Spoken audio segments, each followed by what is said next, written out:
Welcome to first grade. Our day starts out with a literacy block in the morning where we focus on a curriculum called the Daily 5 and also a curriculum called the Trophies curriculum. Through the Daily 5, we are fostering independence in our students by giving them choice. They're choosing what it is that they're reading, they're choosing how they're reading or writing for the day. For example, we have 5 different stations where they visit, which would be like read to self, read to someone, work on writing, word work, or listening to someone else reading fluently. So every teacher designs it a little differently throughout the day, but as a team we've decided to address all of those areas throughout the week. The students pick out their good fit books, so they're getting used to selecting text that is appropriate for them, and it's not all teacher driven. It's been really successful so far. We also mix that up with the Trophies curriculum, which has to do with grammar, reading comprehension, but mostly what is the meaning behind what it is they're reading, because oftentimes when we're doing assessments of how they're getting through a book, it's can they actually read the words, but now it's also what did you get out of that, what is the meaning, and so that's what we do through the Trophies curriculum. Everyone's on the same page looking at the same books. And these are some examples of a read to someone at the bottom here, and again some of the books that we've read through Trophies. Our writing block is 45 minutes from 10 in the morning to 10:45 after we do the Daily 5. And kids are focusing on the writing process, which includes pre-writing, making a rough draft, editing it and revising with the teacher, and then writing a final copy. They are doing writing in journals so we can see the progress from the beginning of the year throughout. They're working on expanding the vocabulary and working on parts of speech in our grammar lessons. And every week they are given a writing prompt where they're working on writing 5-sentence paragraphs.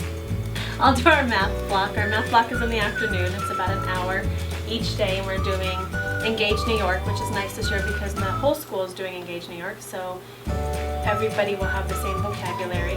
Pretty much just for the first quarter, we're really on just number operations, so we've learned about number bonds, so what makes up, how different ways you can make up 10 or make up 5.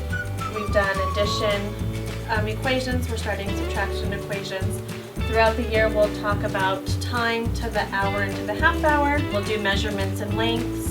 We'll look at graphs, and we use graphs in our daily classrooms as well. We'll look at 2- and 3-dimensional shapes, fractions to the halves, thirds, and quarters, and we do place value every day. As another part of our day, we work on science and social studies, and this is a rotation time where the children are getting science twice a week and social studies twice a week. In science, we are practicing the inquiry process and asking questions and finding results. We're being exposed to different elements in science and small experiments. And over in social studies, we're hitting all of the standards there as well.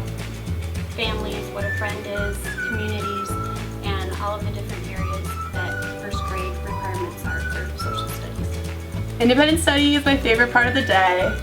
Currently all 4 classes are doing independent study, which means students are selecting topics that really excite them to pull resources on and to do their own independent or group research. But again, the word independent is there because this is something that's supposed to be coming out of them. Maybe they're working towards a project, or maybe they're just collecting facts. Maybe they're answering questions that they are posing themselves. So that's where the independent piece comes in. My particular class has also partnered with our 4th grade reading buddies on this, which has been really fun. And I know that a lot of the classes, the topics that are being covered are animals for first grade, which makes a lot of sense. But there's also groups looking into like gems and jets and trains and how things work and move. And so there's been a lot of excitement doing experiments on top of just reading facts. We hope you find this information helpful.